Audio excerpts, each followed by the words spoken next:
polling station in Denver, Colorado, during the election in November. Nick Cote for the New York Times, Washington. State election officials, worried about the integrity of their voting systems, are pressing to make them more secure ahead of next year's midterm elections. Reacting in large part to Russian efforts to hack the presidential election last year, a growing number of states are upgrading electoral databases and voting machines, and even adding cybersecurity experts to their election teams. The efforts, from both Democrats and Republicans, amount to the largest overhaul of the nation's voting infrastructure since the contested presidential election in 2000 spelled an end to punch card ballots and voting machines with mechanical levers. One aim is to prepare for the 2018 and 2020 elections by upgrading and securing electoral databases and voting machines that were cutting edge before Facebook and Twitter even existed.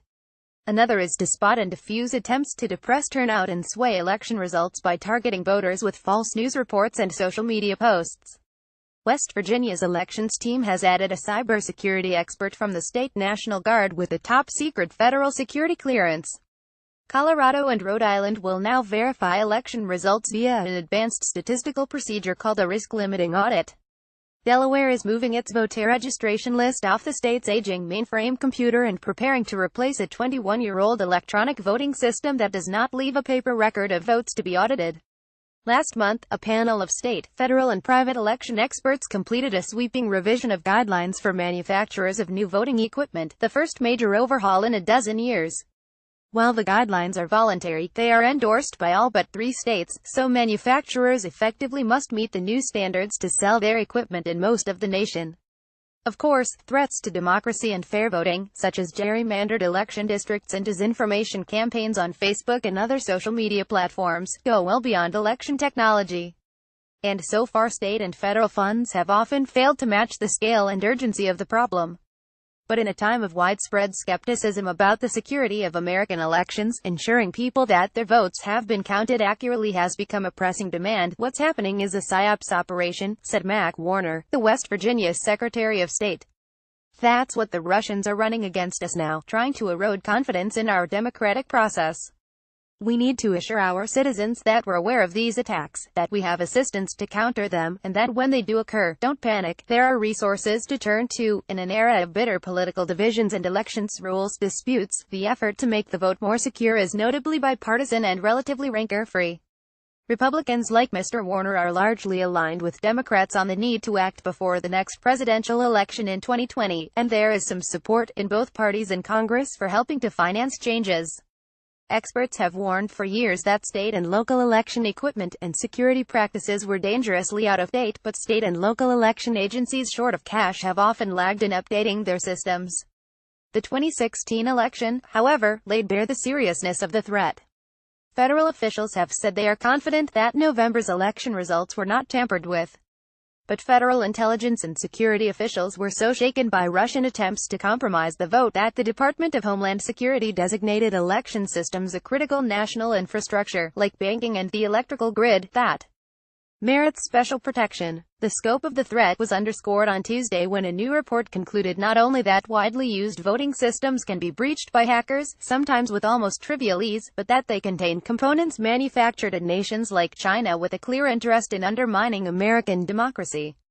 It's really important not to overstate the risk. There are lots of things that can be done to make sure machines are as secure as possible. Lawrence Norden, the deputy director of the Democracy Project at the Brennan Center for Justice of the New York University School of Law. But when you're dealing with a nation-state, you have to assume that at some point they're going to be successful in their efforts to breach things. The question then becomes resiliency and the ability to show people that you can fix things even if there is a breach. State officials, who zealously guard their control of elections, have greeted federal efforts to address voting security with wariness. But that, too, has changed.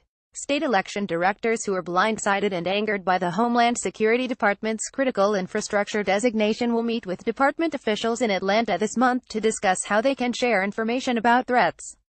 The department also is working to give state election and official security clearances so they can view classified assessments of dangers to the election system. The new guidelines for manufacturers of voting equipment, reduced to 5 pages from more than 200, include for the first time principles as basic as a requirement that voting devices produce written records that can be verified, and that software or hardware errors cannot lead to undetectable changes in tallies. They are expected to spur the development of a new generation of cheaper and more secure equipment, said Matthew Masterson, the chairman of the Federal Election Assistance Commission. He said the shared guidelines would allow for the deployment of election software on products like tablets and iPads, which could be ready as soon as the 2020 election, rather than force 50 states to put together their own systems. It's going to drive innovation, hopefully save money for election officials, and allow us to test and certify equipment more efficiently, Mr. Masterson said. Foreign governments that regularly crack the computers of military contractors and federal agencies will not be daunted by the cyber defenses of voter databases and electronic poll books. A determined adversary could compromise voting equipment at many points along the supply chain, from the factory assembler to the election software programmer to the technician who makes a repair or installs a software upgrade. And in an industry dominated by a handful of companies, malicious tinkering could have a broad impact. In computer security, you're talking much more about the capabilities of local jurisdictions, said Joseph Lorenzo Hall, the chief technology officer at the Center for Democracy and Technology in Washington. And they vary dramatically, from LA, which has a small army of folks, to many jurisdictions that don't even have a full-time person for their election work. To the extent they have an ability to defend against these attacks, it's quite limited, Mr. Hall said election officials need to be even more vigilant, and impose a zero-trust networking policy on their agencies. Don't assume that because something is locked in a case that it's safe, he said. Assume they're already in your system, and set up things that will catch them, honeypots, fake data stores. If anyone hits them, then you know someone's poking around. For all the expressions of resolve, money remains the biggest obstacle to a complete overhaul of the system. Many jurisdictions rely on equipment bought after the 2002 Help America Vote Act. Congress' response to the problems exposed by the 2000 presidential election allotted nearly $4 billion for new machines and other reforms. Many of those machines are at or past the end of their service lives. Georgia conducted November's elections on voting machines running Windows 2000, and parts of Pennsylvania relied on Windows XP. Most states still use paper ballots that are counted by hand or by machines. But 4 other states besides Delaware, Louisiana, Georgia, New Jersey and South Carolina use paperless systems that leave no audit trail, as do large swaths of Pennsylvania and some other states. Virginia scrapped thousands of paperless voting machines in 2015 after discovering that even an amateur hacker could easily and secretly change vote tallies. A number of states and jurisdictions are replacing old equipment, and Los Angeles County, with 5.3 million registered voters, the nation's largest election district, has designed an election system from scratch, and is asking manufacturers to bid on supplying it. Bipartisan legislation in both the House and Senate would provide a modest amount of federal money for new machines.